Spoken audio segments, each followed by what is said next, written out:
Gerai, Silvija, dabar papasakok mum, prašau.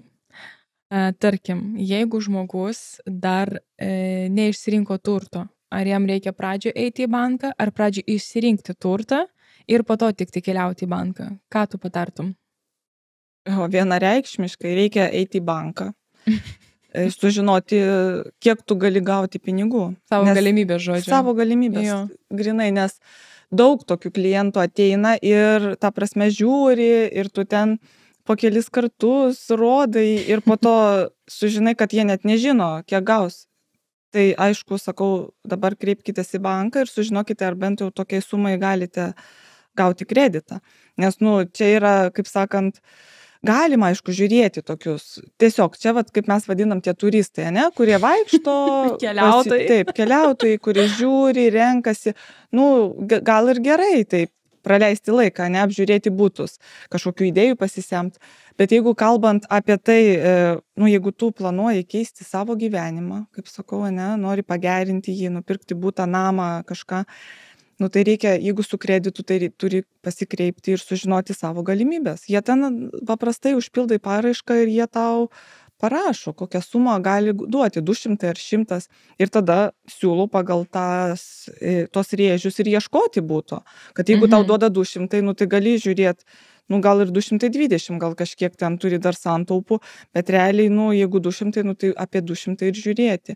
O pavyzdžiui, tau nebūna taip, kad, tarkim, tau reikia paklausti pirkėjo, ane, ar jūs jau buvot bankė, ten visą kitą, ar tau nebūna taip, kad tau nejauku to paklausti, ar jisai, pavyzdžiui, tau pradės sakyti, kad čia dabar man tokius asmeninius klausimus uždavinėjai, nebuvo tau tokia? Buvo, taip. Aš visada aprodau ir tada klausiu apie butą, ar patiko. Jo, panašiai. Klausiu, ar patiko butas ir tada jie pasako, taip, patiko ir tada pasiklausiu irgi, sakau, ar su kreditu, ar savom lėšom pirksite, planuojate pirkti, va taip. Ir jie tada pasako, kad su kreditu, tada pasiklausiu, antras klausimas, kad ar jau domėjotės, ir tada taip ar be ne. Jeigu ne, tai sakau, prašau pasikreipti, jeigu taip, tada jie jau, sakau, ar bent jau tokiai sumai duoda, sako taip.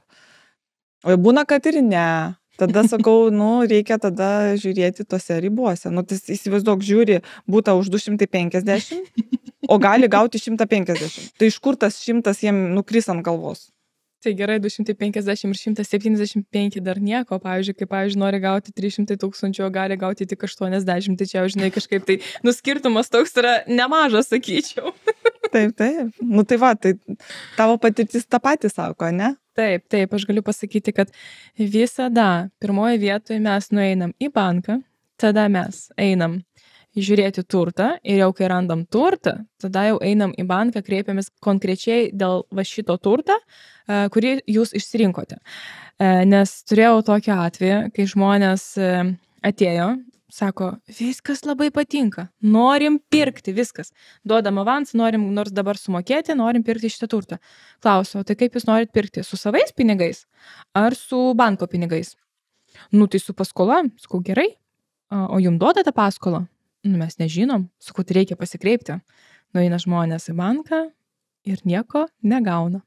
Tai žinokit, tokių situacijų yra tiesiog, nežinau, galima apie jas pasakot ir pasakot. Tai jeigu jums reikia pagalbos su paskolos klausimais, mes turime kontaktų, ką galim parekomenduoti, nes yra ne tik nekilnojamo turto tarpininkai, bet ir paskolų tarpininkai. Tai tikrai parekomenduosim. Tai rašykite mums, mūsų kontaktus rasite aprašyme šio video ir nepamirškit pakomentuoti, nes tai padeda mūsų kanalai.